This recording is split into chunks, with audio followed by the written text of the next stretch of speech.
संजीवनी अस्पताल बाल एवं शिशु रोग, general surgery, plastic surgery, neuro surgery, नेत्र रोग, फिजियोथेरेपी, स्त्री एवं प्रसूति रोग, हृदय एवं शुगर रोग, हड्डी एवं जोड़ रोग, कार्डियोलॉजी, दंत रोग, इमरजेंसी चिकित्सक सुविधाओं में एक भरोसेमंद नाम है। नमस्कार, मैं हूं प्रमोद और आप देखना शुरू कर चुके हैं दी-सड़कनामा.com। सिरसा लोकसभा के चुनाव के बाद चूँकि भारतीय जनता पार्टी को यहां से कड़ी हार का सामना करना पड़ा और यहाँ से अब प्रत्याशी रहे डॉक्टर अशोक तंवर है, क्या वो विधानसभा का चुनाव लड़ेंगे या उनकी नज़र है वो किस विधानसभा सीट पर है।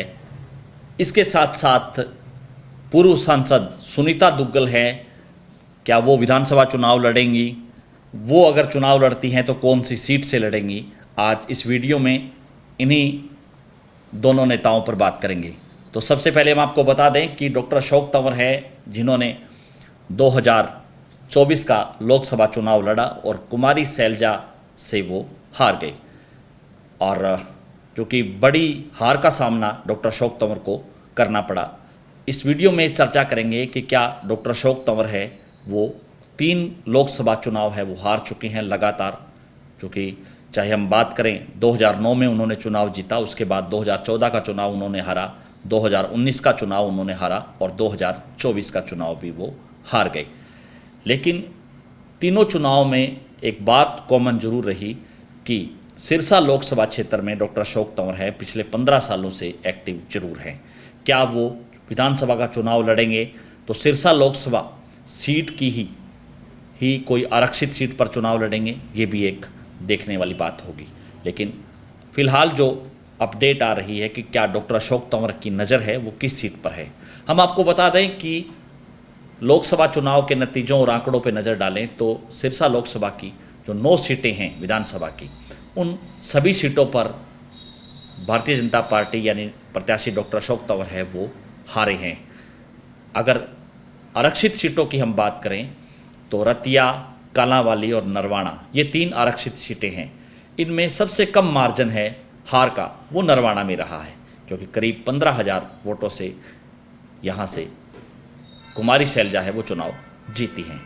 क्या डॉक्टर अशोक तंवर है वो नरवाना से विधानसभा का चुनाव लड़ेंगे, ये भी एक सवाल है। हम आपको बता दें कि नरवाना विधानसभा क्षेत्र में इस लोकसभा को लेकर के भी डॉक्टर अशोक तंवर है वो काफ़ी एक्टिव रहे और कहीं ना कहीं उसी को लेकर के भी मार्जिन है वो हार का काफ़ी कम रहा। क्योंकि शुरुआती दौर में ये लग रहा था कि नरवाना एक ऐसा विधानसभा क्षेत्र है जहाँ पर कुमारी शैलजा के साथ साथ रणदीप सिंह सुरजेवाला है, उन्होंने भी गांव-गांव में प्रचार किया, डोर टू डोर नुक्कड़ सभाएं उन्होंने की। तो ये लग रहा था कि यहाँ से नरवाना विधानसभा क्षेत्र से कुमारी शैलजा है उनको बड़ी लीड है वो मिलेगी। हालांकि 15,000 की लीड है उनको मिली।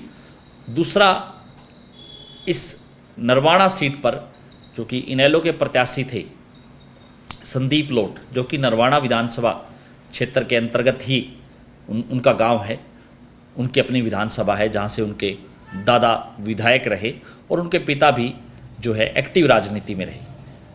वहां से भी संदीप लोट को अच्छा खासा वोट जो मिलना चाहिए था वो नहीं मिल पाया और मुकाबला है वो कांग्रेस और बीजेपी के बीच में ही रहा।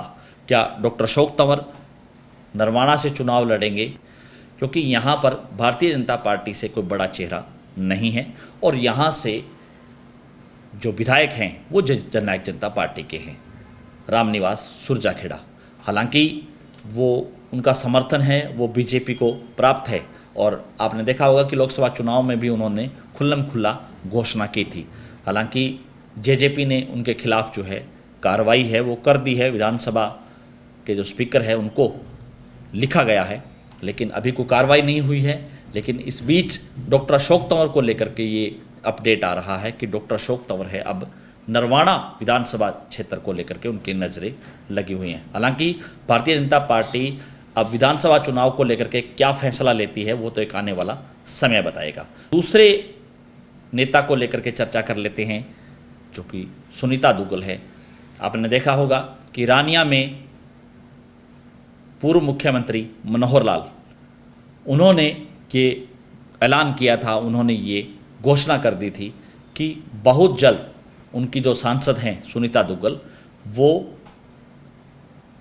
चंडीगढ़ में उनको कोठी होगी, उन कार्यकर्ताओं की बात वो सुनेंगी और आवाज़ उठाएंगी। यानी कि सीधे सीधे तौर पे ये संकेत पूर्व मुख्यमंत्री मनोहर लाल खट्टर ने ये दिए थे कि सुनीता दुग्गल को विधानसभा चुनाव लड़ाया जाएगा और हरियाणा सरकार में मंत्री भी बनाया जाएगा। ये संकेत उन्होंने दिए थे।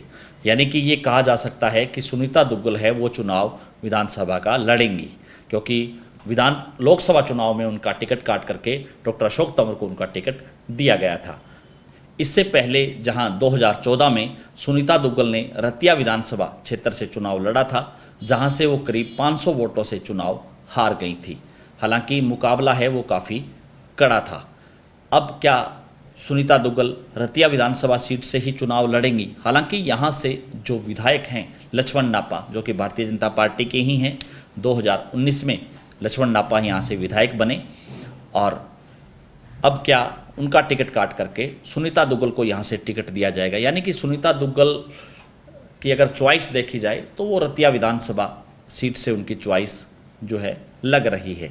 और ये भी कहा जा रहा है सूत्रों के हवाले से कि यहाँ से विधानसभा का चुनाव है वो सुनीता दुग्गल लड़ेंगी, क्योंकि कालांवाली विधानसभा क्षेत्र है, यहाँ से एक बड़ा मार्जिन है वो कुमारी सैलजा को मिला है। हालांकि रतिया से भी बड़ी लीड है वो कुमारी सैलजा को मिली है, लेकिन सुनीता दुग्गल है वो ये मान रही हैं कि रतिया उनके लिए कालांवाली से ज़्यादा ठीक बैठेगा, यानी ठीक जो सिस्टम है वो रतिया में बैठेगा। हालांकि सुनीता दुग्गल है उनकी नज़रें भी नरवाना पे हैं, लेकिन बीजेपी क्या सोचती है, क्या फैसला लिया जाता है कि इन दोनों नेताओं में से कौन चुनाव लड़ेगा। लेकिन फिलहाल ये कहा जा रहा है कि पूर्व सांसद सुनीता दुग्गल है वो रतिया विधानसभा से चुनाव लड़ सकती हैं।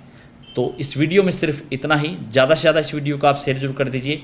इन दोनों नेताओं को लेकर के आप क्या सोचते हैं, आप हमें कमेंट सेक्शन में अपनी राय जरूर दीजिए। बहुत बहुत शुक्रिया।